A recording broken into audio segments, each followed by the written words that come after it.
میگن عاشقا و احمقا شبیه همه. داستانی عاشقانه ولی سرد و تلخ. حرفای عاشقونه هم زدی؟ اصلا چه اینقدر رابطه من و سیروان برات مهمه؟ از عشق و وفا برای او آدمایی میگوید. مثل ما سخت فهمیده میشن. با کی حرف میزدی؟ دیشب خواب دیدم بهم خیانت کرد. عاشق چیزی هست که است به من نمی‌گی. و عاشقانه دل ازت میدهد. خواهش میکنم شهابو ولش کن. من آدم کسی نیستم. به من دروغ میگی. داری بهم تهمت دو خیانت دوست میزنی؟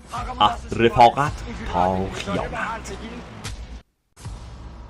محمد رضا فروتن، میترا حجار، همایون ارشادی، با حضور آناهیتا درگاهی، با هنرمندی سام درخشانی.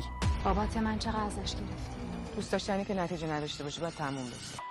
اینجا سخت ترین جای دنیا برای عاشق واقعی.